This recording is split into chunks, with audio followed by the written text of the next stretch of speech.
आज सकाळी अंजली दमानींनी एक आरोप केला की धनंजय मुंडेंनी काही कृषी साहित्य असलेल्या किमतीपेक्षा अधिक किमतीने खरेदी केल्यात, ते कृषी मंत्री असताना, आणि त्यावेळेस राज्याचे मुख्यमंत्री होते एकनाथ शिंदे.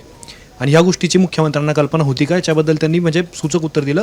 आणि त्यांना उत्तर देताना धनंजय मुंडे म्हटले की हे सगळ्या गोष्टी मुख्यमंत्र्यांच्या संमतीने झाल्या.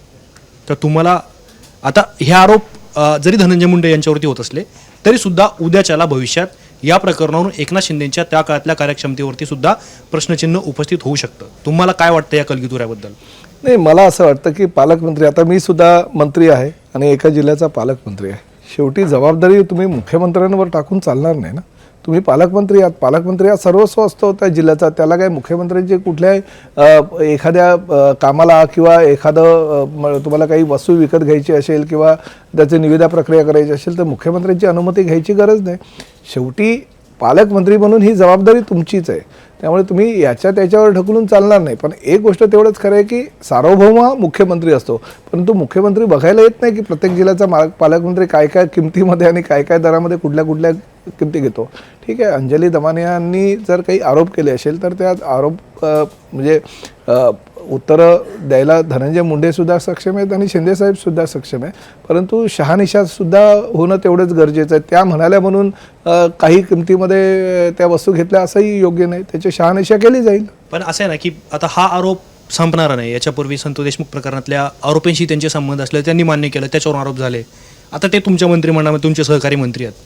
नैतिकतेवरती प्रश्नचिन्ह उपस्थित होतात. ते म्हणतात माझी नैतिकता जनतेसोबत आहे.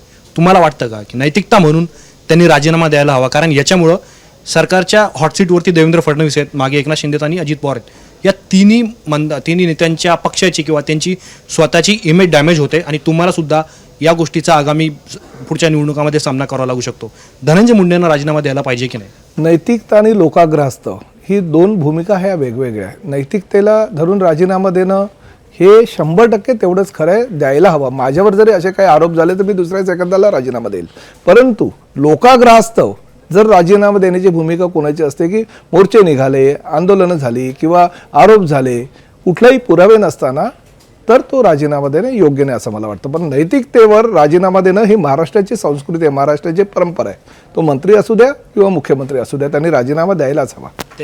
म्हणजे त्यांनी स्वतः मान्य केलं की वाल्मिक कराड हा जवळचा आहे तर आहे, त्यात काय लपवायचं, हे त्यांचं स्टेटमेंट होतं. कुठलाही गुन्हेगार कुणीही कुणाचा सहकारी किंवा कुणासोबत त्याचे फोटो आहेत किंवा तो आहे म्हणून काय एखाद्या मंत्र्यांनी किंवा आमदार किंवा खासदारांनी त्याला ते करायला परावृत्त केलेलं असतं असं नसतं ना. हा सार्वत्रिक पाहिजे ना, सार्वत्रिक समज आहे. पण नैतिकता ही आहे, नैतिकता ही सांगते की जर एखाद्या मंत्र्याच्या सहकारी व्यक्तीवरती आरोप, एवढे गंभीर स्वरूपाचे आरोप झाले असतील तर त्याने चौकशीच्या वेळेला पदावर दूर राहून, आणि ज्यावेळेस चौकशी मध्ये ते तर दोषी सापडले नाही तर ते पदावर पुन्हा येऊ शकतात. हे घडलेलं महाराष्ट्रामध्ये. नैतिकता नाहीये, ही लोकाग्रहास्तव भूमिका आहे. त्यामुळे नैतिकता वेगळं आणि लोकाग्रहास्तव भूमिका वेगळं. म्हणून माझं असं मत आहे, धनंजय मुंडेंच्या विरोधामध्ये काही संभाषणाची किंवा काही चित्रफीत किंवा काही पुरावे की नाही हे ह्या केसमध्ये इन्व्हॉल्व आहेत, हे कुणीही सिद्ध करावं. आणि ते सिद्ध केल्यानंतर जर त्याने राजीनामा नाही दिला तर ती गोष्ट वेगळी आहे.